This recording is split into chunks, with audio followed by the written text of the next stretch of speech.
नमस्कार, knocking-news.com में आपका स्वागत है। मैं हूं गृजेश वशिष्ठ।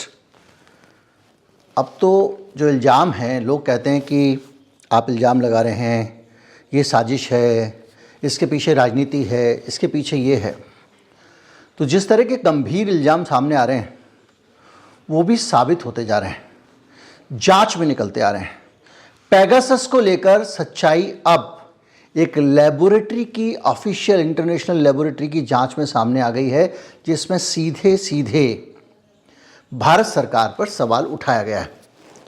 ये एक दुखद खबर है इस देश के लिए, क्योंकि दुनिया में अगर ये कहीं हुआ होता, नेतन्याहू ने किया होता या कहीं और हुआ होता, तो आज सड़कों का माहौल कुछ और होता। लेकिन इस देश में ये खबर भी कहीं किसी कोने में पड़ गई और इसको कहीं पर भी मीडिया ने ख़ास जगह नहीं दी। नए साल के संकल्प के तौर पे मैं कोशिश करूंगा कि अब गोदी मीडिया जैसे शब्द, भक्त जैसे शब्द नहीं इस्तेमाल करूं, क्योंकि ये शब्द थोड़ा सा किसी को नीचा दिखाने वाले शब्द हैं। नहीं भी इस्तेमाल करूंगा तब भी निष्कर्ष वही निकलेगा। तो अभी बातचीत शुरू करते हैं। और नया मामला क्या है, पेगासस के मामले में कैसे पोल खुली है और कहाँ से खुली है, और ये किस तरह से इसका सीधा कनेक्शन अडानी को लेकर है, इस पे बात करेंगे। कहीं मत जाइए, चैनल को सब्सक्राइब कर लीजिए। मैं अभी हाजिर होता हूँ।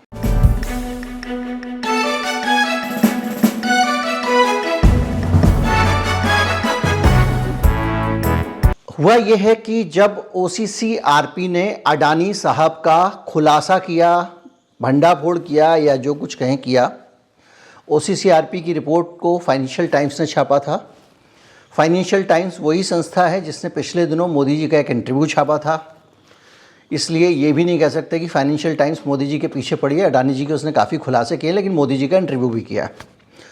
तो OCCRP एक ऐसी संस्था है अंतर्राष्ट्रीय जो कि इन्वेस्टिगेशन करती है पत्रकारों की चीज़ों को लेकर। 23 अगस्त को OCCRP ने एक खबर का कायदा होता है कि अगर किसी के खिलाफ कोई जानकारी मिली है, खबर मिली है, तो उस आदमी से भी पूछ लो, क्या पता खबर का पहलू कुछ और निकले, वो आदमी दोषी ना हो।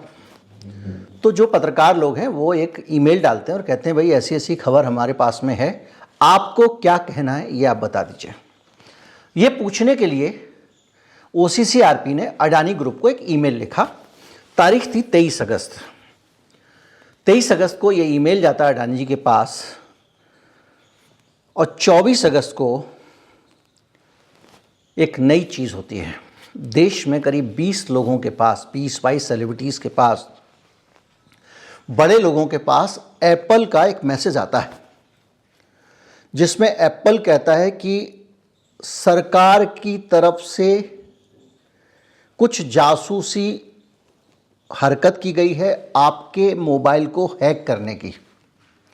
जिन लोगों के एप्पल में वो था उन सबको ये इन्फॉर्मेशन पहुंचती है, और इस खबर के पहुंचने के बाद सरकार की तरफ से बयान आता है कि ये एप्पल के सिस्टम में कुछ गड़बड़ी रही होगी जिसके कारण ये फॉल्स अलर्ट आया है। ऐसे अलर्ट पूरी दुनिया में आते रहते हैं, और ये अलर्ट बताए एप्पल कि ऐसा क्यों आया। सरकार ने सवाल पूछ लिया। उसके बाद में अब जो खुलासे हो रहे हैं उस पर मैं आता हूँ। और ये जो अलर्ट आया था, जब उस अलर्ट को आने के बाद इन लोगों के मोबाइल फ़ोन की जांच की गई, तो उसमें 2 लोग अहम थे। द वायर के संस्थापक सिद्धार्थ वरदराजन और एक और रिपोर्टर थे जिन्होंने OCCRP में अडानी साहब वाली स्टोरी की थी, और उन्होंने अपना सवाल अडानी जी को पोस्ट किया था। उन रिपोर्टर का नाम था आनंद मंगनाले, और आनंद मंगनाले ने ही ये क्वेश्चनायर अडानी ग्रुप को भेजा था। 23 तारीख मैंने आपको बताया, उस दिन आनंद मंगनाले अपना क्वेश्चनायर अगस्त 23 को अडानी ग्रुप को भेजते हैं, और उसी के 24 घंटे के अंदर एक अलर्ट आ जाता है। और वो अलर्ट आता है कि आपके आईफोन को किसी सरकारी हैकर की तरफ से हैक करने की कोशिश की गई है। ये एक सरलीकरण है भाषा का। आपको मैं स्क्रीनशॉट लगा देता हूं कि उसमें एग्जैक्टली क्या लिखा था। जब ये अलर्ट आया लोगों के पास में, तो इसको लेकर बवाल हुआ। लोगों ने अपने स्क्रीनशॉट डाले कि भैया हमको ये अलर्ट आया, हमको ये अलर्ट आया। इस अलर्ट के दिन मोबाइल फ़ोन में क्या हुआ था, इसकी जांच की गई और जो जांच की गई उसमें आनंद बाबू और सिद्धार्थ वरदराजन के फ़ोन की 2 की रिपोर्ट आई है। जांच की गई है सिक्योरिटी लैब ने, जो एमनेस्टी इंटरनेशनल की सिक्योरिटी लैब है, और उसमें कहा गया कि ये जो स्पाईवेयर इसमें मिला था 2 पत्रकारों के फ़ोन में, वो स्पाईवेयर पेगासस था। आपको याद होगा कि पेगासस का जब खुलासा हुआ था और उसको लेकर एक खबर आई थी। अच्छा, ये मैं आपको बीच में बताता चलूं कि ये पूरी खबर जो आई है अब, ये वॉशिंगटन पोस्ट के ज़रिए आई है। वॉशिंगटन पोस्ट ने ये खबर छापी है। फिर से भारत का कोई मीडिया हाउस नहीं है, और भारत में जो मीडिया हाउस को छाप सकते हैं वो भी कहीं ना कहीं थोड़ा कंजूसी बरतते हैं। बाद में इसको इंडियन एक्सप्रेस ने दोबारा से रिपोर्ट किया कि जो एनएसओ ग्रुप है जो पेगासस बनाता है, उसने जब इसको बेचा था तभी उसने कहा था कि वो इस ग्रुप को केवल सरकारों को बेचता है। यानी इन लोगों के फ़ोन में अगर पेगासस पाया गया तो वो सरकार ही इस्तेमाल कर सकती है और कोई नहीं कर सकता। इसके अलावा सरकार कुछ अल्टरनेट भी ढूंढ रही है। लेकिन इस स्टोरी पे फोकस रखते हुए आप एक बात सोचिए कि सरकार ही जिस पेगासस को इस्तेमाल कर सकती है, वो पेगासस ऐसे रिपोर्टर के मोबाइल फ़ोन में पाया गया जो रिपोर्टर अडानी जी के खिलाफ स्टोरी कर रहा था। और ये जो पाया गया था उस समय, उसमें जिन जिन लोगों के नाम आए थे उन लोगों में ज़्यादातर लोग, 7-8 लोगों के नाम तो ऐसे थे जो सीधे सीधे अडानी के खिलाफ बोलते हैं। उसमें एक महुआ मोइत्रा भी थी, उसमें और भी लोग थे, जो राहुल गांधी का भी इसमें एक जिक्र था। तो इस तरह से ये सारे लोग जिनके इसमें नाम आए हैं, उन लोगों के ही मोबाइल फ़ोन हैक किए गए थे। अब आप सोचिए इनके साथ में क्या हुआ। इनके फ़ोन में ज़ीरो क्लिक एक्सप्लॉइट का इस्तेमाल किया गया था। अब ज़ीरो क्लिक एक्सप्लॉइट क्या स्टोरी होती है, क्या कहानी होती है, क्या टेक्नोलॉजी होती है, इसको समझिए। मेरे फ़ोन में एक सॉफ्टवेयर कोई आदमी प्लांट करता है, तो क्या होगा कि अगर जैसे मान लीजिए आप फिशिंग अटैक है तो आपके पास एक लिंक आ जाएगी, वो आपको बोलेगा इस लिंक को क्लिक करो, उससे कुछ हो जाए। कोई आपको कोई एप्लीकेशन इंस्टॉल करने को दे, उससे हो जाए। कोई आपसे पासवर्ड मांग ले, कोई आपका कुछ कर ले, मतलब आपका अंगूठा मोबाइल फ़ोन को लगना ज़रूरी है, क्योंकि बहुत सारी तो परमिशन भी लेगा, नई एप्लीकेशन आप इंस्टॉल करेंगे। लेकिन ये जो पेगासस है ये ज़ीरो क्लिक एक्सप्लॉइट है, यानी आपके मोबाइल में डल जाएगा, आपके मोबाइल में क्या होगा, वो इंस्टॉल हो जाएगा और आपके मोबाइल में वो परमिशन भी नहीं मांगेगा। आपके मेल सेल जो कुछ उसको, आपकी लोकेशन, आपकी मेल, आपके फोटोग्राफ्स, आपकी कॉल्स, जो जो उसको चाहिए वो सब निकाल लेगा। सिद्धार्थ वरदराजन के फ़ोन का जो होम किट लॉग है वो बता रहा है कि सेम अटैकर से, सेम अकाउंट से उनके ऊपर भी अटैक किया गया था। इस खबर के मामले में मैंने आपको बताया था कि अडानी जी ने ये OCCRP का खुलासा होने के 24 घंटे पहले ही, बल्कि 2-3 दिन पहले इसकी सफाई जारी कर दी थी। और उन्होंने कहा था कि OCCRP हमारे बारे में कुछ कहानियां फिर से लेके आ रहा है, वो पुरानी ही आरोपों को रीपैकेज कर रहे हैं, कुछ कर रहे हैं वगैरह वगैरह, और अडानी ग्रुप ये करता है, हम ईमानदार लोग हैं, हम कोई गड़बड़ नहीं करते वगैरह वगैरह, ये बयान आया था खुलासा होने से पहले। तो अनुमान ये लगाया गया था कि ये जो खुलासा करने वाले व्यक्ति ने, जब आनंद जी ने एक मेल लिखा तो अडानी ग्रुप ने उस मेल पे ही रिएक्ट कर दिया। कायदे से जो स्टोरी छाप रहा है उसको आप अपना वर्जन दीजिए, अपना पक्ष दीजिए, वो स्टोरी का हिस्सा बनाएगा, स्टोरी प्रकाशित हो जाए दूसरे दिन आप। लेकिन भारत में खुद NDTV उनका है, लगातार खरीदते ही जा रहे हैं। IANS एक न्यूज़ एजेंसी है, अब उसमें भी अडानी साहब मालिक हो गए। तो इस तरह से वो लगातार चीज़ें आप देखे जाएं। वॉशिंगटन पोस्ट कह रहा है कि iVerify करके एक न्यूयॉर्क की सिक्योरिटी फर्म है, वो लगातार हिंदुस्तान के बाकी पॉलिटिशियन और दूसरे लोगों के फ़ोन पर नज़र रखती है और जो स्पाई अलर्ट होता है वो जारी करती है। यानी कोई मेरे फ़ोन पे किसी ने अगर अटैक किया तो अलर्ट जारी करती है। और महुआ मोइत्रा का फ़ोन आई वेरीफाई ने चेक किया और तब जबकि एप्पल की वार्निंग आई और ये माना गया कि उसमें भी कुछ क्रैश रिपोर्ट थी, यानी उस दौरान फ़ोन बंद हुआ था और उसके डिजिटल रिकॉर्ड जो थे और बाकी चीज़ों के बाद में ये स्पष्ट हो गया कि ये फ़ोन हैक हुआ था। देखिए, एक पुराना मामला है जिसका मैं कई बार जिक्र करता हूँ, जो वामपंथी कार्यकर्ता जिनको अर्बन नक्सल कहते हैं। वो महाराष्ट्र का एक मामला था, आपको याद होगा, जिसमें वहाँ पर एक दलितों का सम्मेलन हो रहा था। उस दलितों के सम्मेलन को लेकर कुछ क्लैशेज हुए थे, उसमें बहुत सारे लोगों को गिरफ्तार किया गया था। उसमें बहुत सारे इस तरह के लोग थे जो सिविल लिबर्टी वाले हैं, दलितों के लिए लड़ने वाले हैं। पूरा वीडियो है किस तरह से मोदी जी के गुरु और उनका संगठन पहले इसमें निशाने पर था, हिंदूवादी संगठन, और कैसे पूरी जांच पलट गई और सारे वामपंथी जेल चले गए। तो उन वामपंथियों के लैपटॉप में ये खबर रिपोर्ट हुई थी कि पेगासस के ज़रिए एक लेटर प्लांट किया गया था। उस लेटर में लिखा गया था कि प्रधानमंत्री की हत्या की साजिश ये लोग कर रहे थे और उसी में उनको गिरफ्तार कर लिया गया और अभी तक वो लोग भटक रहे हैं और उनके खिलाफ उनकी जमानत बड़ी मुश्किल से हो रही है। 1-2 की हो गई, कुछ लोग की जेल में ही मौत हो गई। ये चल रहा है। उसमें ऐसे भी थे जो 80-81 साल के थे, अल्जाइमर के मरीज़ थे, पानी भी अपने हाथ से नहीं पी सकते थे, उनको सिपर की ज़रूरत थी, उस सिपर के लिए उनको कोर्ट तक जाना पड़ा।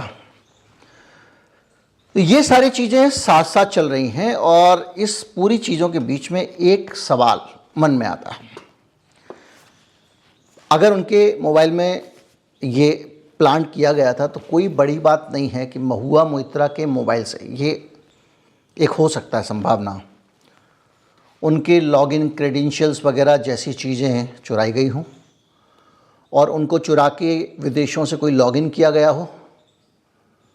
और वो जो हीरानंदानी साहब हैं, वो तो लगातार मैं आपको बता रहा हूँ कि वो सरकार के बहुत नज़दीक रहे हैं, महुआ मोइत्रा के मित्र हैं, और उस तरह से हो सकता है कि उनको फेक लॉगिन कुछ कराए गए हों। ये भी संभव है कि महुआ मोइत्रा के कुछ डॉक्यूमेंट निकाल लिए गए हों, क्योंकि अगर किसी देश की सरकार स्तर पे आ जाए, जैसे ये आरोप लग रहे हैं, तो फिर इंसान क्या करे? फिर तो कोई रास्ता ही नहीं है। मतलब कुल मिला के कि वो थप्पड़ मारने का बहाना ढूंढ रहे हैं, उनको पूरे अधिकार है थप्पड़ मारने के, कोई ये ना कहे क्यों मारा, तो वो बहाना ढूंढ रहे हैं। ये पूरी तस्वीर निकल के आती है। आपको मालूम होगा कि अभी सुप्रीम कोर्ट में भी इस मामले की जांच चल रही थी और ये नए एविडेंस आने के बाद उस जांच पे भी फ़र्क पड़ेगा, क्योंकि जो टेक्निकल कमेटी सुप्रीम कोर्ट ने बनाई थी उसने इलीगल सर्विलेंस के कुछ एविडेंस इकट्ठे किए थे।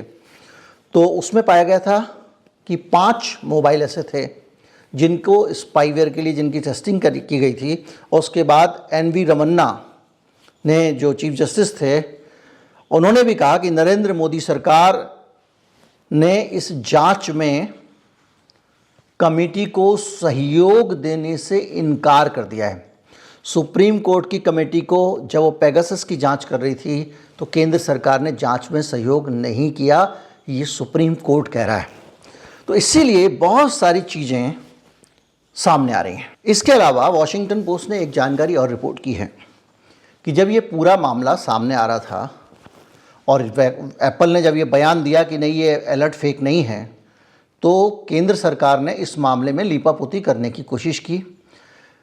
एप्पल के कुछ अधिकारियों को सरकार ने तलब किया, उनको धमकाया गया और उनसे कहा गया कि अपने बयान को माइल्ड करें, एक बयान दें कि भाई हम जांच कर रहे हैं, हमारे हो सकता है सिस्टम में ये फॉल्स अलर्ट आ गया हो, गलती से अलर्ट आ गया हो, इस तरह की गलतियां होती रहती हैं। ये कहने के लिए वॉशिंगटन पोस्ट रिपोर्ट कर रहा है केंद्र सरकार ने बुला के एप्पल के अधिकारियों को हड़काया।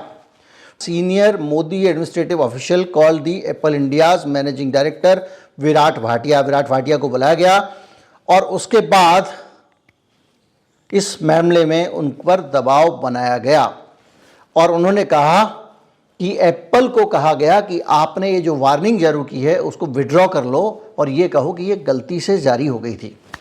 अब एप्पल की समस्या समझिए। एप्पल का भारत एक बड़ा मार्केट है। एप्पल इस बार मामले में बहुत फूक फूक कर उसको कदम रखना पड़ रहा है। वैसे तो उसने ये जो अलर्ट जारी किया था ग्लोबल था, तो उसमें बहुत दुनिया भर में जहाँ जहाँ इस तरह का दिखा उनका अलर्ट गया। लेकिन एप्पल की समस्या ये है कि जो हिंदुस्तान में आईफोन जो है उसका मार्केट तेज़ी से बढ़ रहा है। करीब 10% हिंदुस्तान में पहुँच गया है आईफोन, और आने वाले समय में एप्पल का टारगेट है कि वो 14% के आसपास भारत में आईफोन बेचेगा। अब भारत की सरकार के साथ अगर वो पंगा लेता है तो ऐसी हालत में उसको भारत के व्यापार से समझौता करना पड़ेगा। मैंने अभी पिछले दिनों आपको बताया था कि किस तरह से भारत में आपके यहाँ पे देखिए, भारत में कैपिटलिज्म है, लेकिन ऐसा खुली छूट नहीं है। कैपिटलिज्म के साथ साथ सरकार जिसको चाहेगी वो आएगा, जिसको नहीं चाहेगी वो आएगा नहीं आएगा। ये है, नियम से नहीं, सरकार की मर्जी से काम चलता है। एलोन मस्क भारत में टेस्ला लाने वाले थे, सरकार ने कहा कोई टैक्स छूट नहीं दी जाएगी, एलोन मस्क की टेस्ला को इजाज़त नहीं दी जाएगी। मोदी जी गए, उनसे मुलाकात हुई एलोन मस्क की। उसके बाद खबरें छप रही हैं गुजरात में प्लांट लगाएंगे एलोन मस्क, भारत में टेस्ला बनाएंगे। दूसरी कंपनी ने भी टेस्ला का मुकाबला करने के लिए पहले से ही कारें डिज़ाइन करनी शुरू कर दी हैं। तो ये पूरी कहानी है। इसमें जो बिजनेस क्लास है, बिजनेसमैन है, वो दबा हुआ रहता है। मैंने आपको बताया था कि व्हाट्सएप जो है वो एंड टू एंड एन्क्रिप्शन करके आपका मैसेज जाता है। जैसे मैंने मैसेज यहाँ से भेजा, एंड टू एंड एन्क्रिप्शन ये होता है। तो जैसे ही मेरे फ़ोन से मैसेज निकला उसमें 7 ताले लग गए, और इन रास्ते में उन तालों को कोई नहीं खोल सकता। जब वो आपके पास पहुंच जाएगा मैसेज, जिसको मिलना है वो पहचान के फिर 7 ताले खुल जाएंगे। यानी मेरे और उसके अलावा रास्ते में कोई इसको नहीं पढ़ सकता। तो अब ये सरकार कानून लेकर आई है, इसके हिसाब से तो सरकार कह रही है जब कहेंगे तब आपको व्हाट्सएप पढ़ना है, पढ़ने के लिए इजाज़त देनी पड़ेगी। तो एंड टू एंड एन्क्रिप्शन का क्या होगा? क्या एप्पल का पूरा जो बेसिक प्लेटफॉर्म है, बेसिक उसकी सिक्योरिटी है, मैं एप्पल कह रहा हूँ, माफ़ कीजिएगा, व्हाट्सएप की है, वो पूरी खत्म हो जाएगी? तो इस तरह के बहुत सारे सवाल नए आईटी लॉ दूसरी चीज़ों के कारण खड़े हो गए। लेकिन इतना पक्का है कि इस तरह की रिपोर्ट आने से आप जो लोग कहते हैं भारत में इमरजेंसी, भारत में लोकतंत्र, अब इससे ज़्यादा क्या चाहिए भैया? पहले अगर आप किसी आदमी का फ़ोन रिकॉर्ड करोगे तो उसके लिए नियम था, कम से कम एक एसएसपी लेवल का आदमी रिक्वेस्ट भेजेगा टेलीफोन ऑपरेटर को, फिर वो रिकॉर्डिंग प्रोवाइड कराएगा। अब तो एक आदेश पर कोई भी अधिकारी एक्सेस कर सकता है, यह भी मैंने वीडियो बनाया था। तो कुल मिला के निचोड़ ये है कि अब ये बात स्पष्ट हो गई जो वाशिंगटन पोस्ट ने प्रभावित की है, कि एक लैब प्रकाशित की है कि एक लैब में जांच के आज पता चला है कि अडानी की स्टोरी करने के लिए जैसे ही उस रिपोर्टर ने अडानी को मेल भेजा, 24 घंटे के अंदर उसके फ़ोन के अंदर पेगासस डाल दिया गया, ऐसा लगता है इसको देख के। और जो 24 घंटे के अंदर पेगासस डाला गया, वो पेगासस भारत सरकार के अलावा कोई नहीं डाल सकता था। तो इसका ये इंप्रेशन भी लिया जा सकता है कि अडानी साहब के लिए भारत सरकार की एजेंसियां और भारत की सरकार काम कर रही है। वो जहां जैसे चाहे वो स्पाईवेयर जो कि सरकार ने खरीदे हैं, राष्ट्रीय सुरक्षा के लिए खरीदे हैं, वो डाल रही है, और इसलिए डाल रही है कि अडानी जी को बचाया जा सके। तो महुआ मोइत्रा का कांड होने के बाद जो बहुत उत्साह में थी, पूरी बीजेपी अडानी के पक्ष में उतरी हुई, मैं आपको बता चुका हूँ। तो जो बहुत उत्साह में थी भारतीय जनता पार्टी की, जो अडानी पर हमला करने वालों की साख खतरे में आ गई है, अब इस घटनाक्रम के बाद लगता है कि कुछ तो गड़बड़ है। और अब ये सवाल फिर आता है कि जो पैसे अडानी साहब के ऑफशोर कंपनियों में लगे हुए हैं वो किसके हैं? 20,000 करोड़। और OCCRP का जो खुलासा किया था इन्होंने, आनंद बाबू ने, वो खुलासा भी मैं आपको बता दूं। खुलासा ये था कि जो बड़े भाई साहब हैं विनोद अडानी जी, उनके ही ज़रिए जो भारत में अडानी के शेयर 2 लोगों ने, एक चीनी आदमी था, एक अरबी आदमी था, शेंगचुंग ली, और उसका दूसरे का नाम भी कुछ था, वो लोग खरीदा करते थे। यानी जो शुरू से आरोप थे उन सारे आरोपों को ये पुख्ता करता है। अब इसमें सुप्रीम कोर्ट के एक आदेश पर सेबी की जांच चल रही है, बहुत सारी चीज़ें आनी हैं, और इस सिस्टम में आप देख रहे हैं कि चीज़ें साबित करना मुश्किल होता है। लेकिन नागरिक के तौर पर हमें जानकारी रहनी चाहिए, इसलिए मैंने आपको दे दी है। उम्मीद करता हूँ वीडियो अच्छा लगा होगा। अच्छा लगा हो तो ज़्यादा से ज़्यादा लोगों तक पहुँचाएं, चैनल को सब्सक्राइब कर लें। नमस्कार, जय हिंद।